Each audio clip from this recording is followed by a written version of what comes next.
Hey everyone, and welcome back for another deep dive with us. Oh. Today we're going to be tackling Yeah. a really fascinating one. Absolutely. Thus Spoke Zarathustra by Friedrich Nietzsche.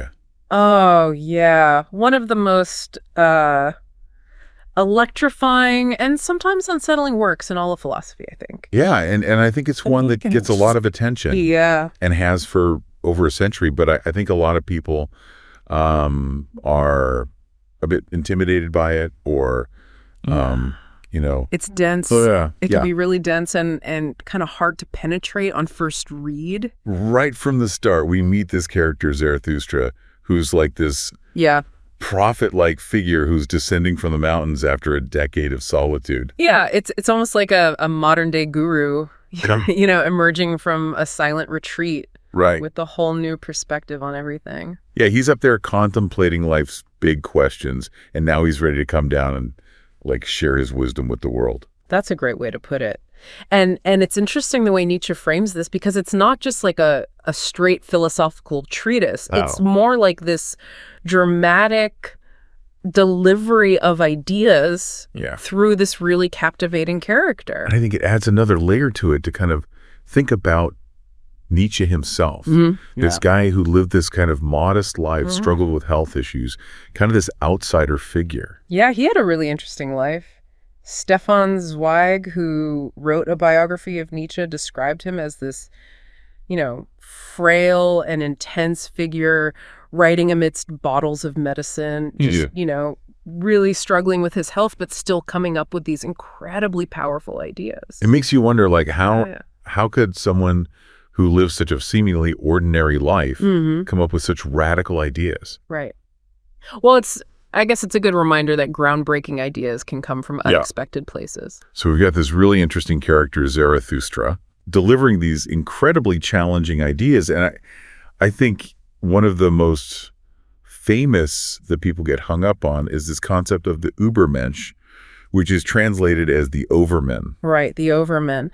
And this is where things get really fascinating and potentially controversial, because Nietzsche uses all this vivid imagery to describe this figure. Like, he talks about the meaning of the earth and a sea where great contempt can go under, lightning striking from the cloud of humanity. So it's all these very evocative images, and it's not about physical strength or like dominating other people. And then it's not like a superhero. No, it's more about self-mastery. Okay. This continuous striving to become something greater than what we currently are. So like reaching your highest potential, but not in the conventional way, like not about climbing the corporate ladder. It's not about external measures of success. Okay. It's about internal transformation. Okay. So it's much more like a deeply personal, very much so, kind of striving. Yeah.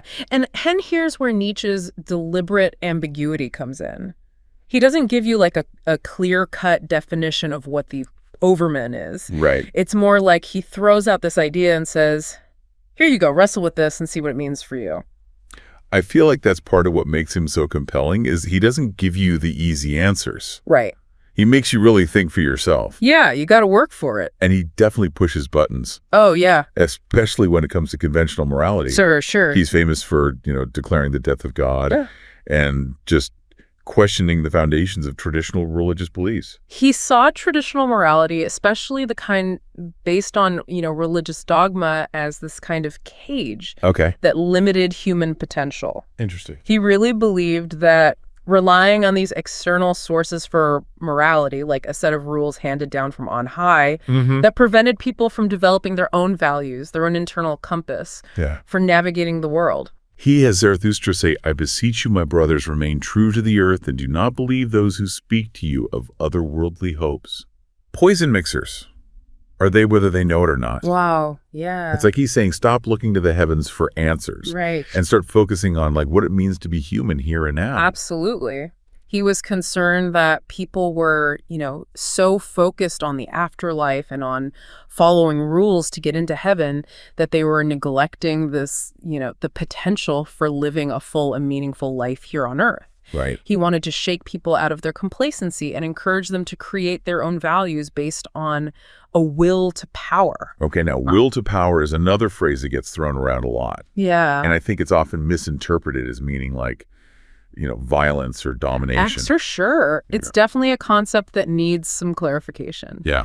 The will to power is not about brute force or imposing your will on others. It's Yeah. more about this self-mastery, striving for excellence in all aspects of life, Yeah. pushing your boundaries and becoming the best version of yourself, Think of it like the drive you have to master a skill or to, push yourself further in your work or your hobbies. Right. That's the essence of the will to power. Okay, so it's much more about self-discipline and self-actualization. Yeah, It's about exactly. like controlling other people. Yeah, it's about, taking control of your own life and your own destiny. Okay, and this leads to another really challenging idea that Nietzsche explores, which is this importance of embracing suffering and struggle.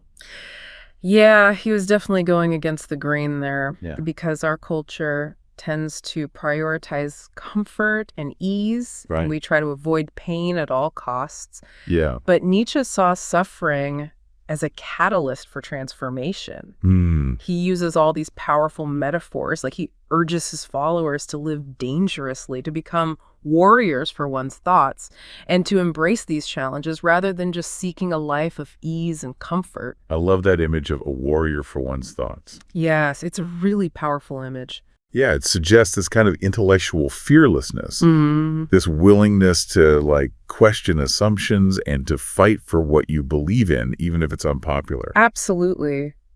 He saw comfort and complacency as traps that could lead to stagnation. Right. He believed that true growth and self-discovery often come from these, facing adversity and pushing through those difficult moments. Yeah, and he even suggested we should love peace as a means to new wars, That's a good one. which is a pretty intense statement. Yeah, he's not saying go out and start a fight. Right. It's more about recognizing that true peace comes from inner strength. Right. It comes from overcoming obstacles and constantly striving for something more. It's not this passive state No. of just bliss. Right. It's much more active. It's an active engagement with life and all of its challenges. Yeah, I'm finding this surprisingly inspiring. Yeah, it's empowering in a way. Yeah, it's like he's saying, don't settle for a mediocre, comfortable existence. Push yourself, challenge yourself, and embrace the full spectrum of human experience, even the difficult parts. Yeah, he wanted to awaken people to this potential for living a more meaningful and fulfilling life, even if it meant confronting discomfort and questioning everything they thought they knew. Okay, so we've talked about the Overman, this challenge to conventional morality, the role of suffering and struggle. Are you ready for a truly mind-bending concept? Oh, yeah, bring it on. All right, let's talk about eternal recurrence. Okay. This is one of Nietzsche's most famous and enigmatic ideas.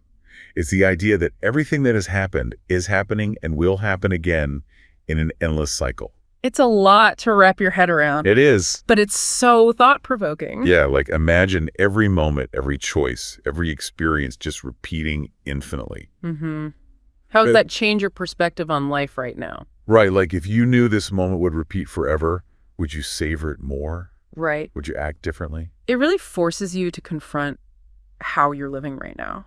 I love that. It's a powerful thought experiment. Yeah, and it's not about believing that it's literally true. Right. It's about using it as this lens to examine your own choices and your own life. He's asking us to live each moment as if it were eternal, to make choices that we wouldn't regret even if we had to live with them over and over again. Yeah. That's a lot to take in. It is. But I can see how it could be a powerful motivator for living a more authentic and fulfilling life. It encourages us to think carefully about our values, our priorities, and the legacy we want to leave behind. So we've covered a lot of ground here. The Overman, the challenge to traditional morality, the importance of struggle, this mind-blowing concept of eternal recurrence. And we've only just scratched the surface of Thus Spoke Zarathustra. Yeah, we've got so much more to explore, There's so much more to unpack. including his ideas about love and friendship and, the dangers of conformity. Yeah, I'm really looking forward to diving deeper into all that. Me too. It's going to be good. Stay tuned, folks, because this deep dive is far from over. Absolutely. We'll be right back. Welcome back to our deep dive into Nietzsche's Thus Spoke Zarathustra. We're really getting into some profound and complex ideas here. Yeah, no, and it's a lot to process, but that's what makes Nietzsche so fascinating, right? Absolutely. He really makes you think differently and question your assumptions. Yeah, and he doesn't shy away from controversy either. Not at all. One of the themes that's really stuck with me is his call to like move beyond good and evil. It's almost like he's suggesting we just toss out conventional morality altogether. Yeah, it can definitely seem that way at first. Yeah. But I think it's important to understand what Nietzsche was actually getting at. He wasn't advocating for a complete, rejection of morality as a whole. Okay. He was more interested in this reevaluation of our values. Okay. Like, where do these ideas of good and evil come from, and how might they be limiting us? So it's more about like questioning the origins of those ideas rather than just blindly accepting them. Exactly. He saw the traditional kind of dichotomy of good and evil as too simplistic, too black and white, Right. to encompass the, complexities of human experience. Yeah. And he really goes after, those who just cling to those traditional ideas. Oh, yeah. He has Zarathustra ranting about the preachers of death who cling to the tablet of the good. Right. He was pushing back against this idea that morality should be based on fear or guilt or a desire for reward in the afterlife.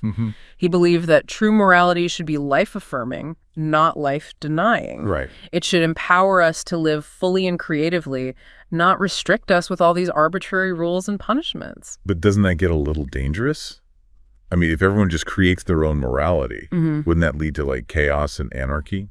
That's a common concern, and it's something that Nietzsche himself addressed. Yeah. He wasn't suggesting that we just abandon all sense of right and wrong or that we should just do whatever we feel like. Okay. Remember, for him, this creation of values is tied to the will to power. That's striving for self-mastery and self-actualization we talked about earlier. Right. So it's not about just like giving in to your base desires or indulging in cruelty. It's about this conscious and deliberate effort to create a life that aligns with your highest values and aspirations. Okay, so it's much more about personal responsibility and taking ownership of your choices rather than just following the crowd or blindly obeying some external authority. Precisely. Nietzsche believed that moving beyond good and evil meant reaching a higher level of ethical awareness. Okay. One that's rooted in self-knowledge, critical thinking, and a deep understanding of the world around us. That makes a lot more sense. And it ties back to that idea of the Overman. Yeah, absolutely. The Overman isn't bound by those traditional ideas of morality, but creates his own values and lives by them. The Overman embodies this idea of self-creation. He's not afraid to question, to challenge, to forge his own path. That sounds incredibly liberating.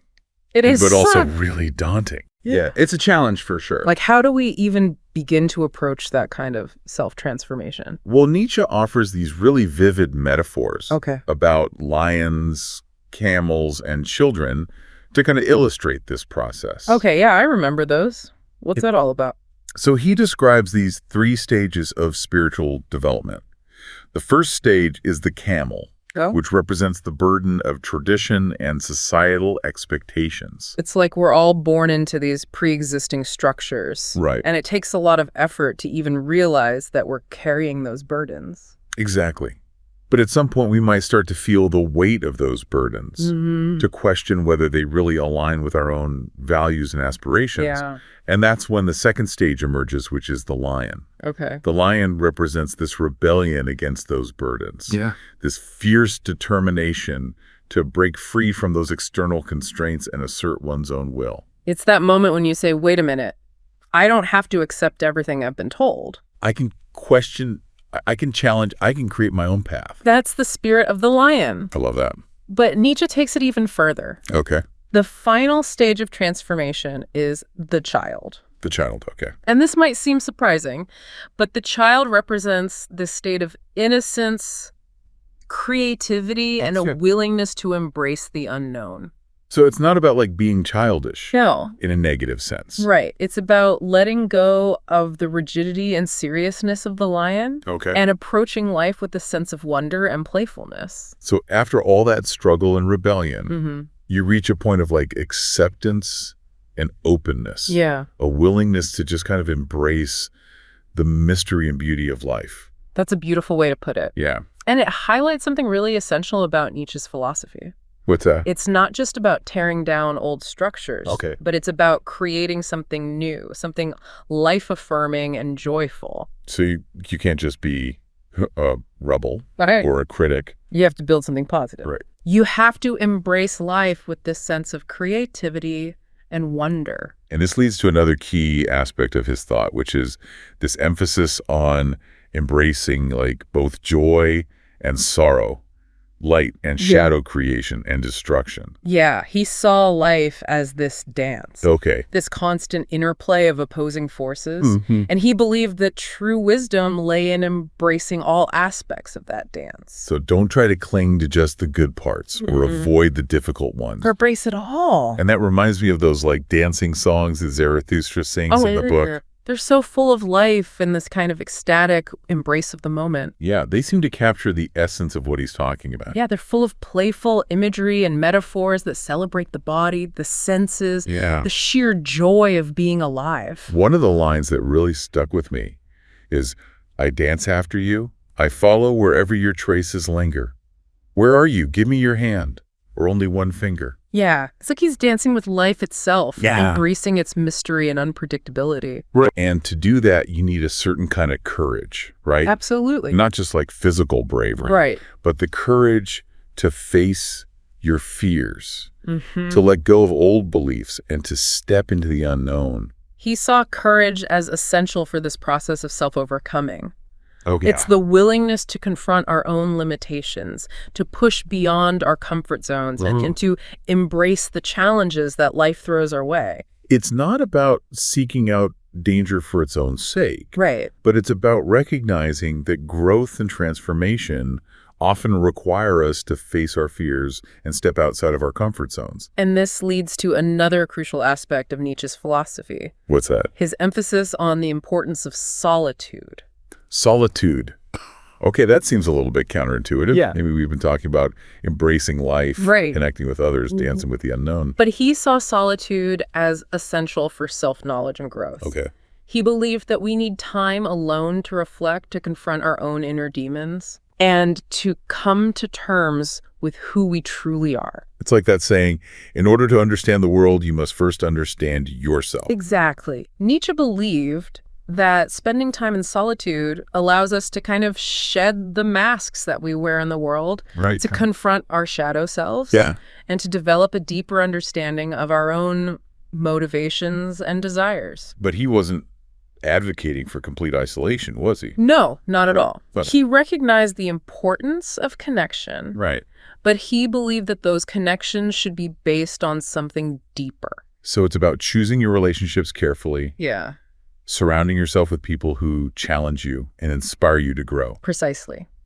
He believed that we should seek out relationships that help us become better versions of ourselves. Okay. Relationships that are based on mutual respect, Yeah. shared values, and a commitment to growth and self-discovery. That makes a lot of sense. And that brings us to another potentially controversial aspect of Nietzsche's thought, Okay. his critique of what he called the herd mentality, or the rabble. Yeah. That's definitely an area where his writing can be challenging, even disturbing at times. Yeah, it can come across as elitist or even misanthropic. Like, did Nietzsche actually hate people? That's a question that scholars have debated for years, Yeah. but I think it's more nuanced than that. Okay. Nietzsche wasn't advocating for some kind of social hierarchy or for the oppression of those he deemed inferior. So it's not about looking down on others or feeling superior. Not at all. Okay. He was deeply concerned with the ways in which societal pressures can stifle individuality and creativity. So it's more about recognizing those pressures and how they can hold us back Exactly. from reaching our full potential. He saw the herd mentality as a threat to the development of the Overman, Right. to the emergence of those individuals who dare to think differently, to challenge the status quo, and to create something new and beautiful in the world. So it's not about hating people, Right. but about recognizing the dangers of blind conformity and the importance of cultivating like individual strength Yeah. and self-reliance. And this is where his emphasis on self-overcoming becomes so crucial. Okay. It's about developing that inner strength and courage to resist those societal pressures, Yeah. but forge your own path and to become the author of your own story. I love that image of becoming the author of your own story. Such a powerful one. It is. And I think it's a message that resonates with people today, Right. even if they've never read Nietzsche. For sure. We all face those pressures to conform, to fit in, to follow the crowd. Right. And it takes courage to resist those pressures and to embrace our own unique individuality. And Nietzsche reminds us that this journey of self-discovery isn't always easy. Right. There will be challenges, setbacks, Yeah. moments of doubt and despair. But it's through those struggles that we grow, that we learn, that we become stronger and more resilient. Absolutely. I think that's one of the most valuable takeaways from our deep dive into Thus Spoke Zarathustra, that the path to self-actualization is not a linear one. Right. It's not always easy or comfortable, but it's a journey worth taking. I completely agree. And even if we don't agree with everything Nietzsche says, Right.